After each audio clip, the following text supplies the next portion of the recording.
Welcome.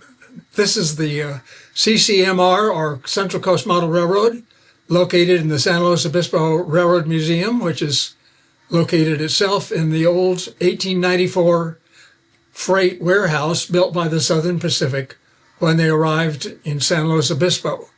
And they finished connecting down south to LA in 1901. So we've got historic railroads being modeled and presented in model form inside a historic building that really worked for the SP. I'm Andrew Merriam, superintendent of the model railroad, and I've lived in San Luis Obispo for 30 years. I'm also a master model railroader, and that's been a tremendous help in looking at the detail and getting to achieve the concept of a museum in a historic setting. First concepts we had for the building didn't work out. It was interesting. Doing a museum is quite different than doing a home layout. You have the public to deal with, you have ADA concepts to deal with, and you have circulation and docents and all that type of stuff in addition to the regular quality that we all like to have on our models. And in our case, since we're a historic museum, we've worked very hard to replicate actual scenes. In fact, there's no scene on the layout that isn't in the real world somewhere along the layout in the order we presented it. And where possible, we've been very fortunate, and my architectural background has helped.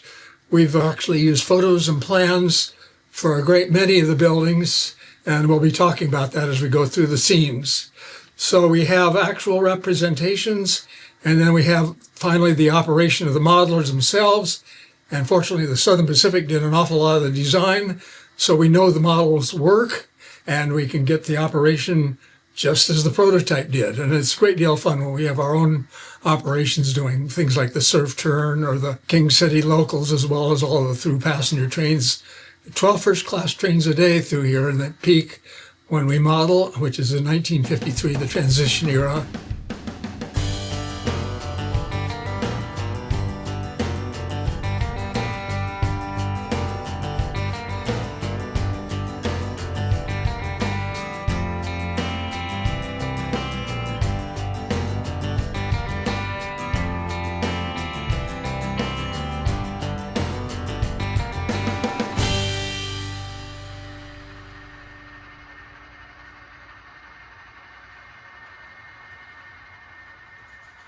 The first models that we set up to run were the first ones built in the 1873. Talk about the Pacific Coast Railway, which was narrow gauge or 3 foot between the rails. And it started in San Luis Obispo and came down through Avila. We have detailed models of the Avila area and the Avila Pier.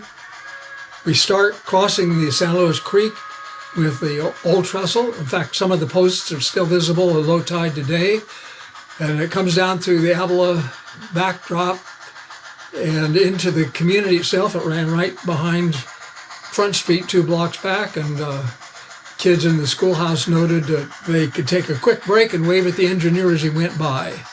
Downtown Avila itself is represented by little motel bungalows, fish shops, Avila Fountain, the Avila Grocery, the Custom House are all historic buildings. And a couple of them, like the Avila Grocery and the Yacht Club, actually we've had plans and photographs, and we're able to actually laser cut the windows and the shapes so that they are very accurate representations of the community that existed in the 1930s when basically the narrow gauge ceased operations. So this is as modern as it gets for the narrow gauge. And then after proceeding through Avila, crossed the historic bridge built in the 1890s across San Luis Creek and around the curve and out to the wharf.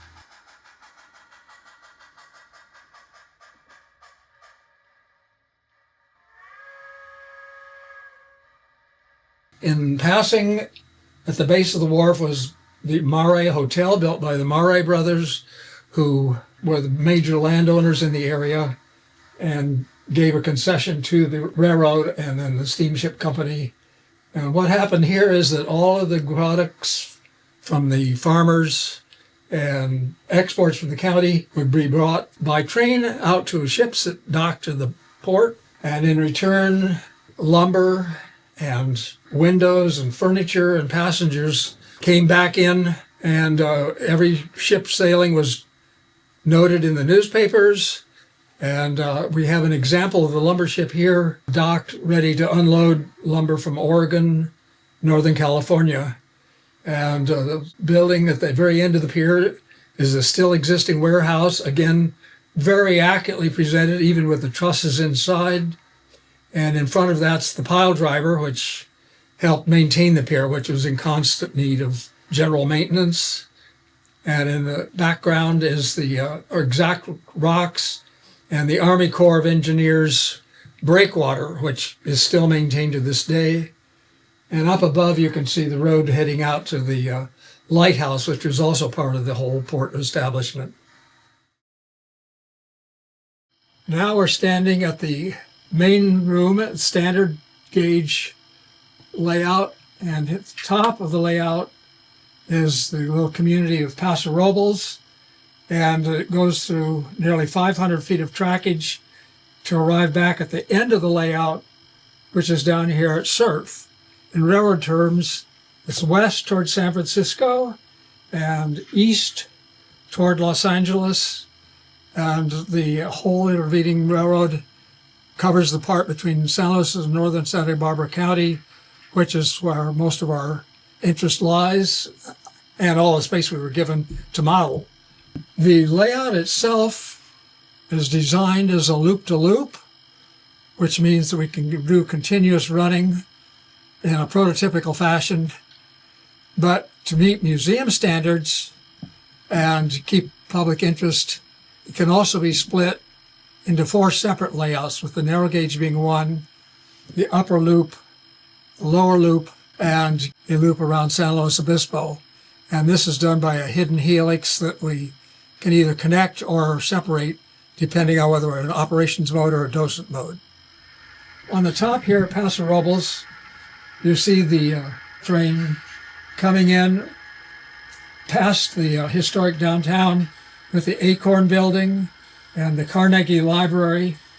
These are buildings that are special landmarks to the community of Paso Robles, and they were kit bashed, and I built them and took great pride in putting all the little details and architectural aspects of it. In the 30s through the 50s, Paso Robles was really known for its almond groves and its shipping of almond hulls out of the community to the wider world. The rest of Paso Robles will include some of the almond processing plants, a neat historic station, and some of the secondary lumber and oil distribution facilities.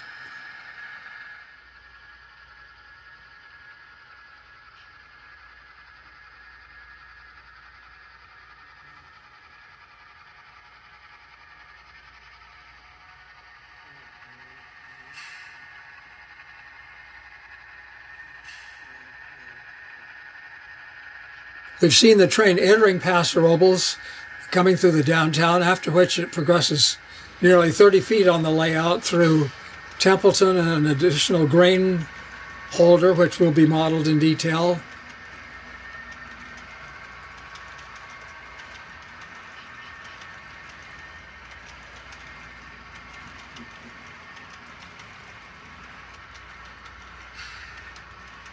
Down through Atascadero and around the curve into the Santa Margarita Upper Salinas Valley.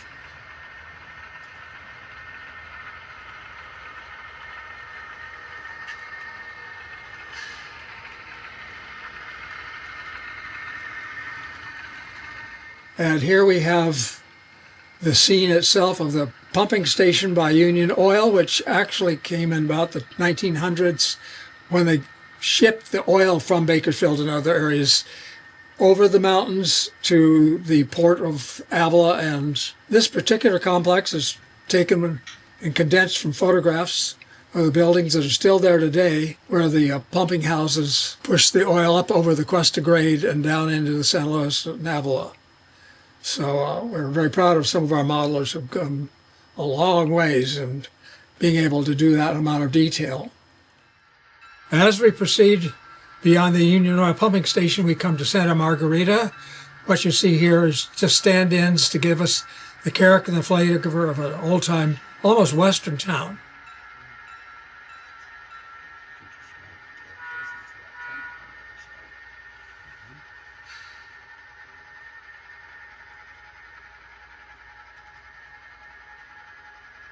After Santa Margarita, we begin the ascent of the Cuesta grade, and they actually changed helpers out at Santa Margarita. And we come around through the oak woodland and approach the 101 underpass, which leads to the summit tunnel.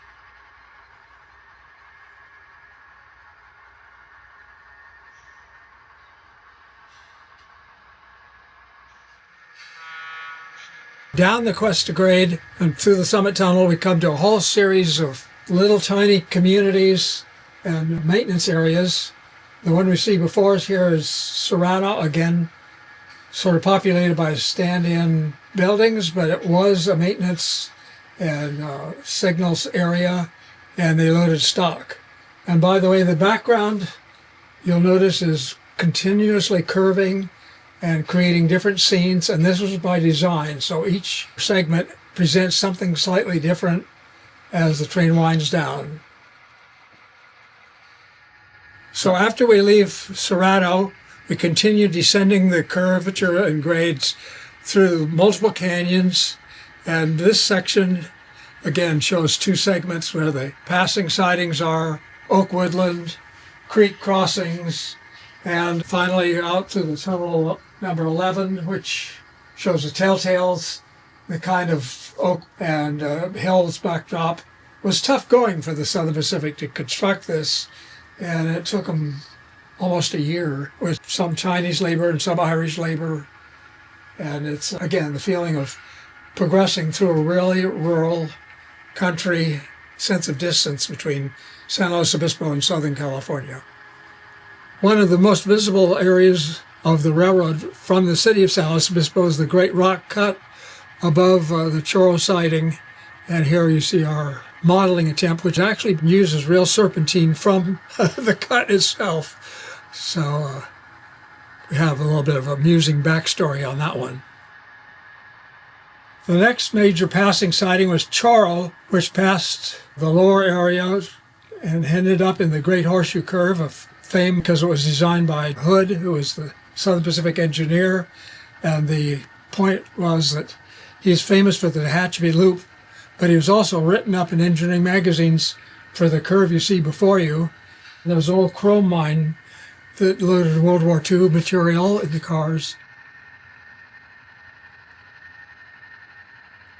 And as you exit the curve, you come to one of our showpiece and signature models, which is the Stenner Creek trestle, which is used to this day by Amtrak.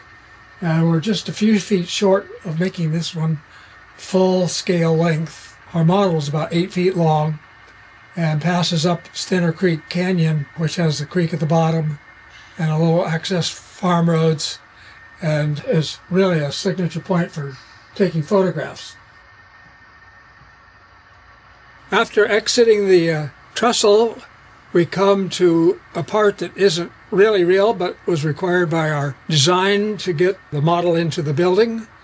So on the left, you see two tunnel portals. One is for the helix, which connects the whole railroad together. The second outside one is the reverse loop for the upper level when we're running trains for the docent. It just goes around and around. So this area is not SP, but it was just essential for us to be able to fit into the building. Part of making the railroad operate is that we installed a spring switch, which SP used quite a bit in order to come out of the reverse loop, and it doesn't require our docents to constantly try to monitor and keep things from derailing. The trains just run through it. So after traversing the helix and going under the city of San Luis Obispo, we come out into the yard of San Luis Obispo itself.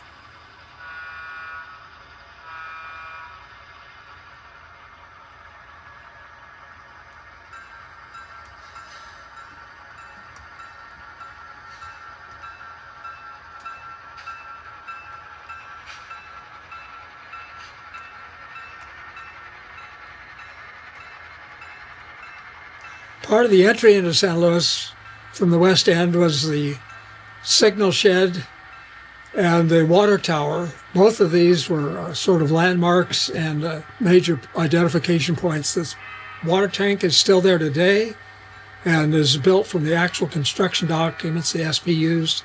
The same with the signal shed, and the old refrigerator car are actually scaled up from documents and aerial photos we have.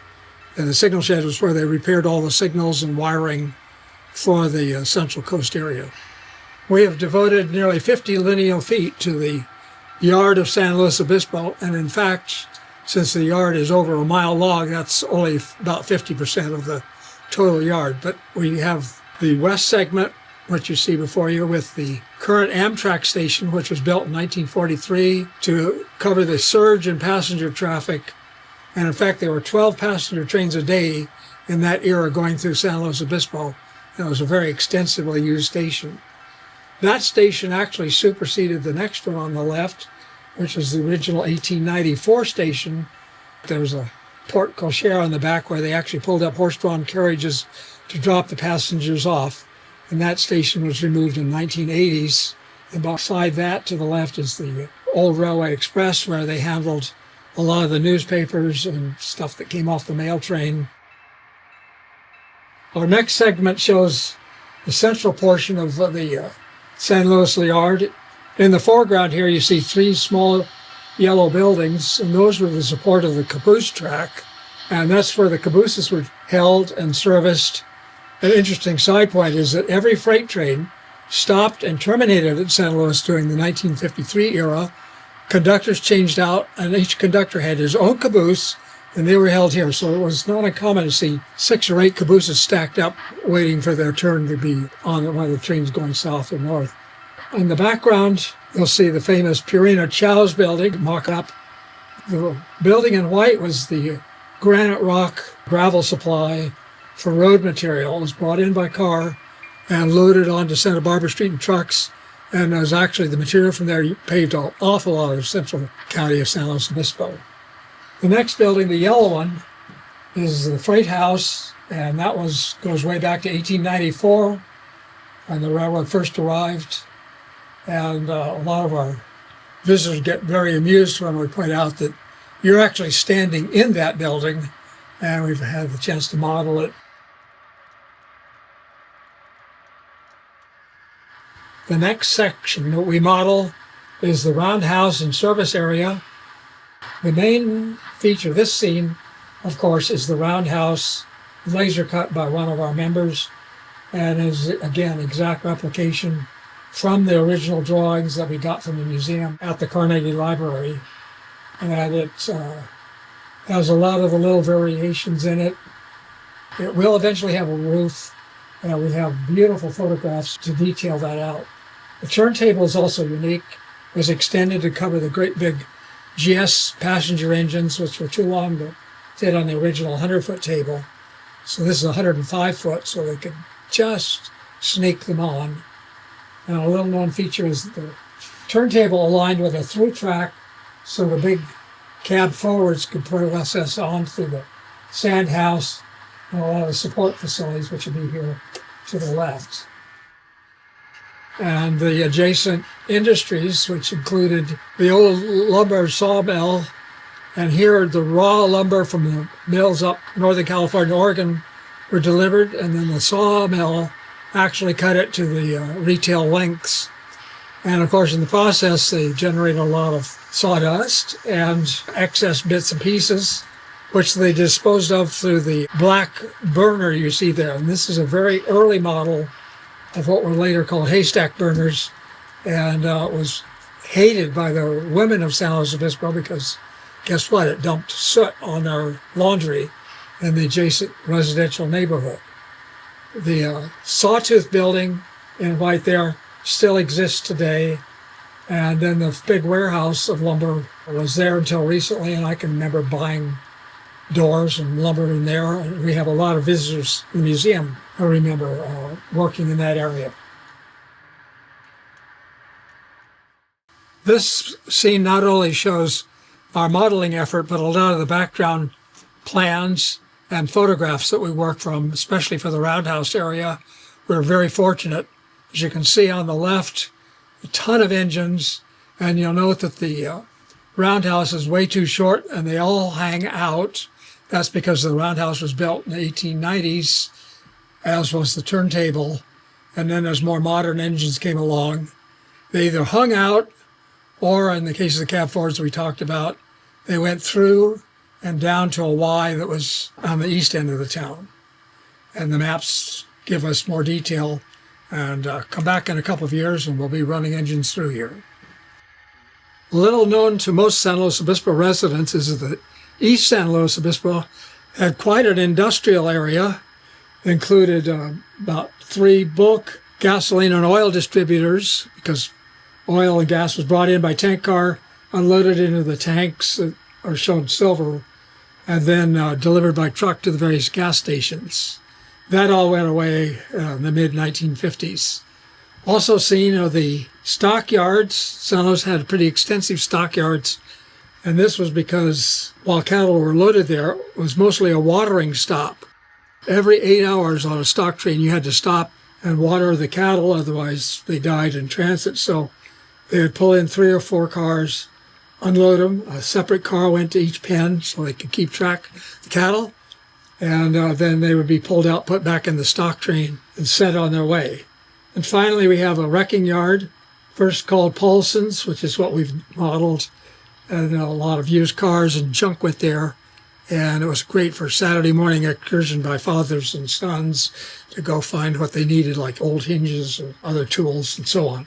Closing comment on the East San Luis, you note that there are so many industries there that it requires a considerable amount of switching, which was typical in the era we're modeling, which is 1953 transition era.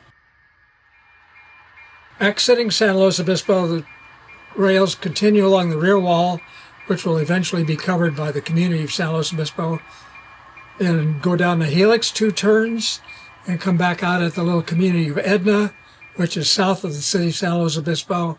Edna was always a farming community, as it is today, and we'll be developing that, showing the kinds of agriculture that was common. And the Edna store is historic. The depot at Edna is also a historic Southern Pacific classic depot. And in fact, we've had several visitors to our museum who lived in this community, and they could point out where they would have been located.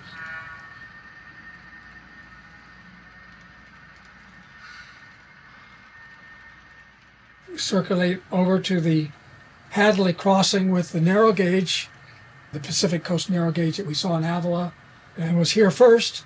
And so the Southern Pacific, arriving nearly 20 years later, had to build the Edna crossing tower, which operated a series of hand levers and the semaphores, which governed which trains could have priority during the crossing.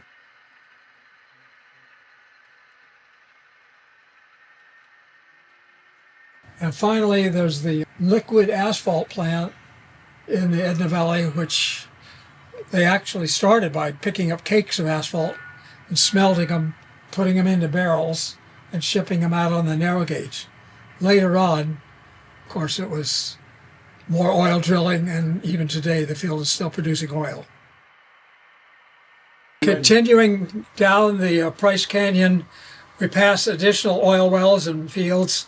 This is in the 1950s, but we show some of the really early wood oil derricks that are now derelict, and then some of the more modern ones. We pass over the Pismo Creek at the bridge and circle back around into the little community of Oceano. The bridge we see at the back of this scene is actually Highway 1, where it crosses over the coastline and is still functioning today. Oceano was noted as a vegetable production area and had many of the old warehouses like Field and Taylor and other food processing loaded into refrigerator cars. The Southern Pacific Station is actually based on the plans of the Oceano Station, which was a common standard building built by the Southern Pacific. It's a classic wood frame building with a long warehouse. And some of the buildings in the background, like the church, are also based on existing buildings that are there still to this day. The next town we proceed to is Callender, which was the site of the Union Oil refinery. We haven't produced it yet, but it'll be a spectacular scene, going all the way from the ground almost to the upper level with the great coking towers. There are 3 products that came out: liquid sulfur, powdered sulfur, the coke from the plant itself, and of course the oil, which was refined elsewhere to the gasolines and fuels that we know today. And originally it was served by train, and the coke, interestingly enough, went by whole train loads to the port of LA to be exported. So this is a big generator of traffic. The next scene after passing into Santa Barbara County is the community of Guadalupe, which was a major railroad facility. Again, lots of row crops, and we'd see 100-car trains exiting in the peak harvest season. It was also the junction point with the Santa Maria Valley Railroad, which is also featured elsewhere in our museum. And they'd have tremendous trains of sugar beet loads coming in, and of course then the cars exiting, and the sugar itself then bagged and boxed and shipped out. That's the intersection here, and then all the fruit packing sheds are in the background here to be switched. So there's a lot of switching to be done. So the beet trains we were talking about moved into the little community of Betteravia, which was actually a company town, and at the peak employed hundreds of employees and had almost 1 million square feet of sugar processing plant. So here we see a small scale replica of that, where the sugar beet trains came in loaded. They were moved by the Santa Maria Valley Railroad up to the ramp and to the sugar beet dump racks, dumping into small canals actually. The beets were carried by water to be washed, cleaned, sliced, and then sent to the plant to be processed into sugar. The large tanks held the raw sugar, and that was sort of like a storage during the peak beet season. Then they would ship it out over the year's time to the various retail stores, bagged with your name supplied, but the sugar was all the same. After exiting the Betteravia area, the Southern Pacific coastline moves down and actually gets onto the coast itself. And here we have the Santa Ynez River Bridge just north of Surf. We've had a great deal of fun by putting the water in and then blowing it with a hairdryer to get the ripples, and then we've made the swamps and the little tiny channels. And this was a problematic area for the Southern Pacific because tides washed in and out and actually damaged the bridge, so they're doing constant maintenance.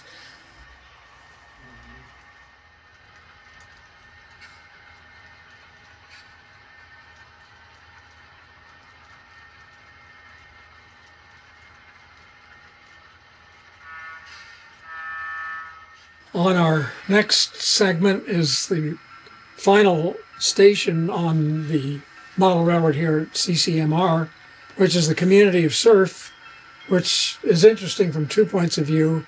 Not only is it on the ocean, and we do model that right below the tracks, again, as I said, a maintenance headache, but it was also the supply point for rail spur up to Lompoc and another spur up to the Johns Manville mines, which loaded diatomaceous earth. And so a lot of boxcar traffic down there. And I should mention that just up the line was the exit to what was then Camp Cook, then Vandenberg, and now Vandenberg Space Station, which had quite a rail facility in itself on base. We've tried very hard to model as nearly as we could from photographs, and it has the proper station type with an addition made during World War II, and a lot of the switching siding, which occurred as they shifted cars in from Lompoc. So Surf is the bottom of our layout and the end loop as we reverse.